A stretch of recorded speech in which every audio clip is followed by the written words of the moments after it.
میرے والد ماجد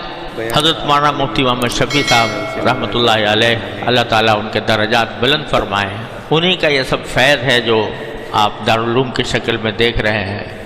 انہی کی رات کی دعاؤں کا ثمرہ ہے، انہی کی اللہ تعالیٰ کی بارگاہ میں رونے اور اللہ تعالیٰ کی بارگاہ میں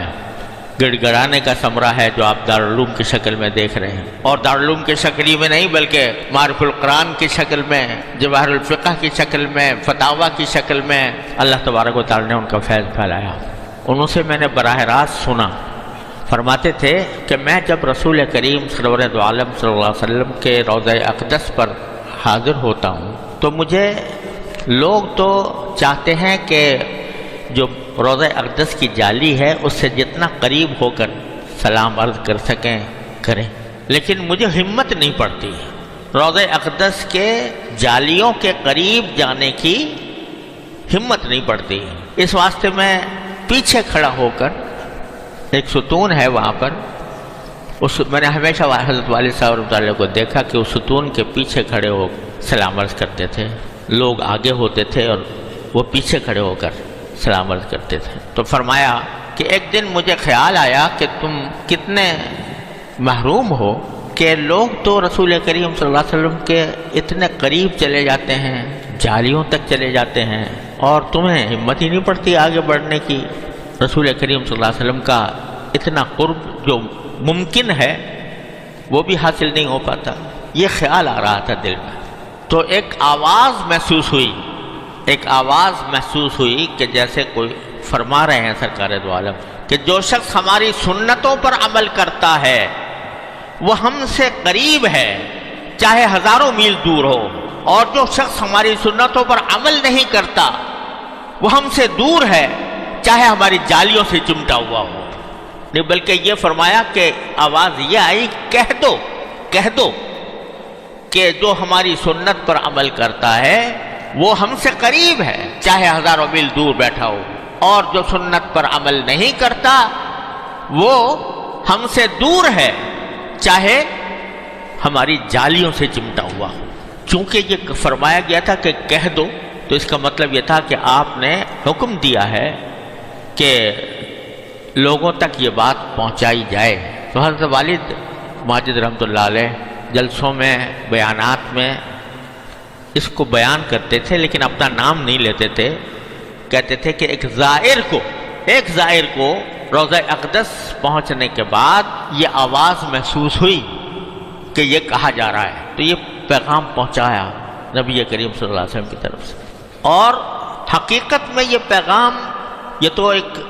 کہہ لو، اس کو کشف کہہ لو، یا اس کو غیبی آواز کہہ لو، یا کبھی دل میں القاء کہہ لو، جو بھی صورت ہو، لیکن خود رسول کریم سرور دو عالم صلی اللہ علیہ وسلم سے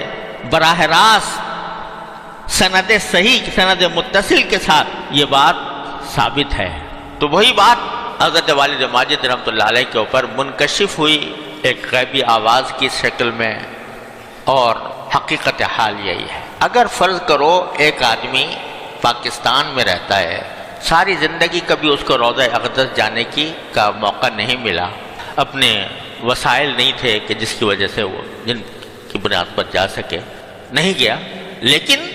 سرکار دو عالم صلی اللہ علیہ وسلم کے سنت کے مطابق پوری زندگی گزاری، پوری زندگی رسول کریم صلی اللہ علیہ وسلم کی سنت کے مطابق گزاری، اپنے واجبات پورے ادا کیے، فرائض پورے ادا کیے، اور ہر شعبے زندگی میں رسول اللہ صلی اللہ علیہ وسلم کی سنت کو اپنایا، تو وہ یقیناً رسول کریم صلی اللہ علیہ وسلم سے اس شخص سے زیادہ قریب ہے جو ہر سال جا کر زیارت کرتا ہے اور نبی کریم صلی اللہ علیہ وسلم کی سنتوں پر عمل نہیں کرتا، اس سے زیادہ قریب ہے۔ آپ نے کیا فرمایا؟ انا وامرأۃ صفراء الخدین کہاتین یوم القیامہ، کہ میں اور ایسی عورت جس کے رخسار مرجھائے ہوئے ہوں فقر کی وجہ سے، فقر و فاقے کی وجہ سے، جس کے رخسار مرجھائے ہوئے ہوں، وہ قیامت کے دن میرے ساتھ اس طرح ہوں گی جیسے یہ دو انگلیاں۔ اور یہ فرمایا انا وکافل الیتیم کہاتین یوم القیامہ، میں اور کسی یتیم کی کفالت کرنے والا وہ میرے سے اتنا قریب ہوگا جتنا کہ یہ دو انگلیاں آپس میں ایک دوسرے سے قریب۔ تو رسول کریم صلی اللہ علیہ وسلم کے قرب کا دار و مدار در حقیقت آپ کی سنتوں کی اتباع میں ہے۔ اللہ تبارک و تعالیٰ اس کی توفیق عطا فرمائے ہمیں۔ تو ایک وقت تھا جب صحابہ کرام تھے رضی اللہ تعالیٰ عنہ اجمعین، نہ پکی مسجد تھی، نہ کوئی رنگ روغن تھا، ایک چھپر سا پڑا ہوا تھا، گھر بھی چھپر جیسے تھے۔ اس وقت صحابہ کرام اس مسجد میں نماز پڑھتے تھے، اور ایک آج ہے کہ زرق برق عمارتیں ہیں، تو اس زرق برق عمارتوں میں بھی نماز پڑھنے والے موجود ہیں، لیکن ان نمازیوں کے سجدے کچھ اور تھے اور آج نمازیوں کے سجدے کچھ اور ہیں۔ وہ اتباع سنت میں ڈھلے ہوئے تھے، سرکار دو عالم صلی اللہ علیہ وسلم کی سنت میں ڈھلے ہوئے تھے، اس وجہ سے وہ چھپر والی مسجد جس کے اندر رسول کریم صلی اللہ علیہ وسلم سجدے میں جاتے تو بارش کی پانی کے کیچڑ آپ کے پیشانی مبارک پر لگ جاتے، وہ اس میں جو نور تھا، اس میں جو برکت تھی، اس میں جو اللہ تعالیٰ کے ساتھ قرب تھا اور نبی کریم صلی اللہ علیہ وسلم کے ساتھ قرب تھا، وہ آج ان شاندار عمارتوں کے اندر موجود نہیں ہے۔ اقبال مرحوم نے کہا کہ میں ناخوش و بیزار ہوں مرمر کی سلوں سے، میں ناخوش و بیزار ہوں مرمر کی سلوں سے، میرے لیے مٹی کا حرم اور بنا دو۔ تو جب مٹی کا حرم ہوتا تھا اس وقت میں اس کی انوار و برکات کی کیا شان تھی، اور آج مرمر کی سلیں ہیں تو وہ بھی نہیں۔ بہرحال اور دوسرے موقع پر اس نے کہا کیا حرم کا تحفہ زمزم کے سوا کچھ بھی نہیں، کیا حرم کا تحفہ زمزم کے سوا کچھ بھی نہیں، یعنی وہاں کا تحفہ تو اصل ہونا چاہیے تھا کیا؟ اتباع سنت رسول کریم صلی اللہ علیہ وسلم۔ تو بھائی اللہ تبارک و تعالیٰ اپنے فضل و کرم سے اس حقیقت کو ہمارے دلوں میں بٹھا دے اور اتباع سنت کی توفیق عطا فرمائے۔ اتباع سنت کیا ہے؟ زندگی کو رسول کریم سرور دو عالم صلی اللہ علیہ وسلم کے احکام اور تعلیمات میں ڈھال دینا۔ صرف یہ نہیں ہے کہ بھئی ہم نے داڑھی رکھ لی اور کرتا پہن لیا اور ٹخنوں سے اونچا پاجامہ پہن لیا اور جو ہے صورت مسلمان کسی بنا لی، اللہ تعالیٰ کے فضل و کرم سے یہ بھی بڑی عظیم سنتیں ہیں، ان کی بھی کوئی ناقدری نہیں کرنی چاہیے، یہ بڑی عظیم سنتیں ہیں، لیکن سنتیں ان میں موقوف نہیں، اور سنتیں بھی ہیں، اخلاق کی سنتیں، معاملات کی سنتیں، آداب کی سنتیں، کہ رسول کریم صلی اللہ علیہ وسلم کا معاملہ دوسروں کے ساتھ کس طرح تھا، کس طرح ہوتا تھا، کتنی محبت کا معاملہ فرماتے تھے، ہر شخص کے لیے رحمت مجسم تھے، رحمت للعالمین تھے، اور کس طرح اخلاق کے ساتھ، کیسے اخلاق آپ نے سکھائے، لوگوں کے ساتھ برتاؤ کیسے کیا، اور ایسی باتیں کہ وہ ساری اعلیٰ اخلاق۔ اِنَّكَ لَعَلَىٰ خُلُقٍ عَظِيمٍ، قرآن نے گواہی دی کہ آپ عظیم اخلاق کے اوپر ہیں۔ تو کیا اخلاق تھے کہ اپنا حق چھوڑ دو، جھگڑا نہ کرو، یہ اخلاق تھے کہ نرمی کے ساتھ پیش آؤ، غصہ نہ کرو، یہ اخلاق تھے کہ پڑوسی ہو چاہے غیر مسلم کیوں نہ ہو اس کے ساتھ اچھا سلوک کرو، جو تمہارے رشتہ دار ہیں ان کے حقوق ادا کرو، صلہ رحمی کرو، وہ تمہارے ساتھ زیادتی کریں تو تم زیادتی کا جواب اچھائی سے دو، یہ سب سنتیں ہیں رسول کریم سرور دو عالم صلی اللہ علیہ وسلم۔ جب فرمایا کہ کوئی شخص جب خرید و فروخت کرے تو اللہ تعالیٰ اس پر رحم کرتا ہے جو نرم ہو بیچتے وقت بھی، نرم ہو خریدتے وقت بھی، اور نرم ہو اپنا حق مانگتے وقت بھی۔ بیچنے میں نرم ہو کہ بھئی کوئی بیچارہ نہیں دے سکتا، چلو بھائی چھوڑ دو، تھوڑی سی رعایت کر دو، اور خریدتے وقت بھی نرم ہو کہ یہ نہ ہو کہ بائے کے اوپر بیچنے والے کے اوپر زبردستی کر رہا ہے کہ تم کبھی کرو، اور وہ نہیں کرنا چاہتا، اس کا دل نہیں مان رہا، لیکن آپ اس کے سر پر مسلط ہو گئے اور کہے کہ نہیں کم کرو کم کرو کم کرو، تو یہ نہیں، بلکہ نرم ہو، لینا ہے تو لے لے، نہیں تو چلا جائے۔ اور اسی طرح دوسرے سے اگر حق مانگنا ہو تو اس وقت بھی کیا ہو، نرم ہو، یعنی نرمی کے ساتھ اپنا مطالبہ کرے حق کا۔ اور تو نرمی سرکار دو عالم صلی اللہ علیہ وسلم نے یہ سکھائی، یہ آپ کی سنت ہے۔ حضرت عائشہ صدیقہ رضی اللہ تعالیٰ عنہ سے آپ نے فرمایا کہ نرمی کے بارے میں، رفق کے بارے میں، کہ ما دخل فی شیء الا زانہ وما نزع عن شیء الا شانہ. نرمی جس چیز میں بھی داخل ہو جائے گی اس کو زینت بخشے گی، اس کو خوبصورت بنا دے گی، اور جس چیز سے بھی چھین لی جائے گی، کمی کر لی جائے گی، اس میں عیب پیدا کر دے گی. حضرت عائشہ صدیقہ رضی اللہ تعالیٰ وہ کس موقع پر فرمایا تھا کہ یہودی جو تھے بڑے شریر ہوتے تھے رسول کریم صلی اللہ علیہ وسلم کے زمانے میں، تو جب حضور اقدس صلی اللہ علیہ وسلم کے پاس آتے تو یہ کہتے السلام علیکم، یعنی جیسے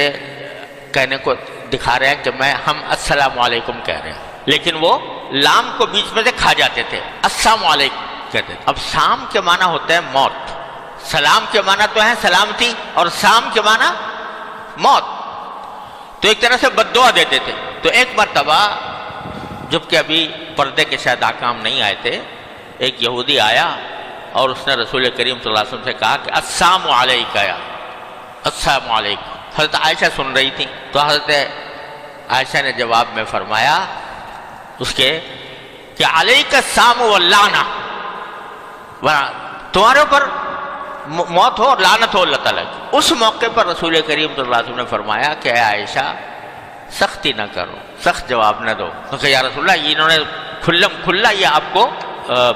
بد دعا دے رہے ہیں، تو میں کیوں جواب نہ دوں ان کا؟ فرمایا کہ تم نے سنا نہیں میں نے کیا کہا؟ تو انہوں نے پوچھا کیا کہا؟ کہا میں نے تو صرف اتنا، جب انہوں نے کہا السلام علیکم تو میں نے کہا علیکم، علیکم کہہ دیا بس، کہ تم پر، یعنی جو تم مجھے کہہ رہے ہو وہ تم پر ہو، تو بس اتنا کہا، یہ جواب دے دیا. یہ نہیں کہا کہ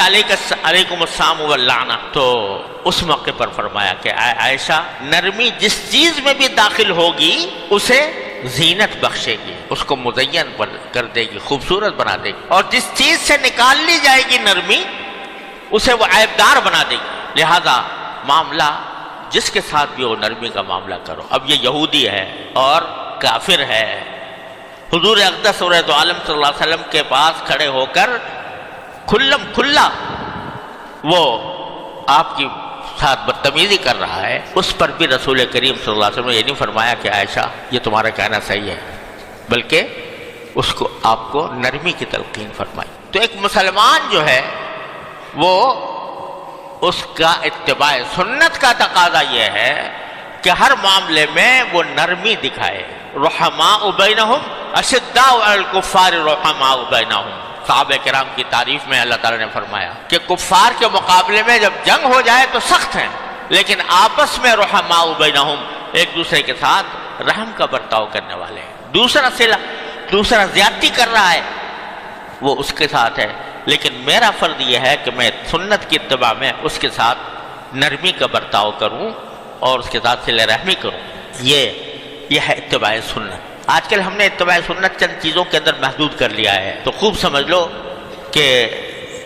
یہ ساری چیزیں اس میں داخل ہیں. اللہ تعالیٰ کے فضل و کرم سے یہاں پر جو حضرات آتے ہیں ان میں سے اکثر ایسے ہی ہیں جو الحمدللہ ظاہری طور پر نماز روزہ بھی کرتے ہیں اور اپنے ظاہر کے اعتبار سے بھی متبع سنت ہوتے ہیں، لیکن جو معاملات کے اندر، معاشرت کے اندر، اخلاق کے اندر نبی کریم صلی اللہ علیہ وسلم کی سنت پر عمل کرنا یہ بہت کم لوگوں میں ہوتا ہے، بہت کم لوگوں میں ہوتا ہے. اللہ تبارک و تعالیٰ جس کو اہتمام عطا فرماتے ہیں اس بات کا کہ مجھے زندگی کے ہر شعبے میں نبی کریم صلی اللہ علیہ وسلم کی اتباع کرنی ہے، انہی کو پھر یہ معاملہ عطا ہوتا ہے. گالی کا جواب کبھی گالی سے نہیں دیتے، تانے کا جواب تانے سے نہیں دیتے، سختی کا جواب سختی سے نہیں دیتے، نرمی کا معاملہ کرتے ہیں. یہ وہ لوگ ہیں کہ جو نبی کریم صلی اللہ علیہ وسلم کے متبع ہیں. آپ کو دیکھو کہ مکی زندگی میں کتنا آپ کو ستایا گیا، کتنی آپ کو تکلیفیں پہنچائی گئیں. آپ کے سر کی قیمت 100 اونٹ مقرر کر دی گئی، اور آپ کے صحابہ کرام پر کتنے ظلم اور ستم توڑے گئے. لیکن جب آپ فاتح کے طور پر داخل ہوئے مکہ مکرمہ کے اندر تو حضرت انس فرماتے ہیں کہ مجھے وہ منظر یاد ہے کہ رسول کریم صلی اللہ علیہ وسلم گھوڑے پر ناقہ پر سوار ہیں، اور ناقہ پر سوار ہو کر حرم کی طرف تشریف لے جا رہے ہیں فاتح بن کر. کوئی اور ہوتا تو سینہ تنا ہوا ہوتا، گردن اکڑی ہوئی ہوتی، لیکن سرکار دو عالم صلی اللہ علیہ وسلم نے اپنا سر مبارک جھکایا ہوا ہے، اور یہاں تک کہ سینہ مبارک کے ساتھ تھوڑی لگ رہی ہے، اور آپ کے آنکھ میں آنسو ہیں، اور زبان مبارک پر یہ آیات ہے کہ انا فتحنا لک فتحا مبینا، اور اعلان ہے، عام اعلان ہے. جو لوگ آپ کے خون کے پیاسے تھے، جو لوگ آپ کے صحابہ کرام کو ظلم و ستم کے پہاڑ جنہوں نے ان کے اوپر توڑے تھے، ان سب کے بارے میں نام لے لے کر اعلان کرتے ہیں. من دخل دار ابی سفیان فہو آمن، جو ابی سفیان کے گھر میں داخل ہو جائے گا اسے امن، جو ہتھیار ڈال دے گا اسے امن ہے، جو مسجد حرام میں داخل ہو جائے گا اسے امن ہے. اور جب سب جمع ہو گئے، وہی لوگ، وہی ظالم جب جمع ہو گئے تو فرمایا لا تثریب علیکم اليوم انتم الطلقاء، آج میں تم پر کوئی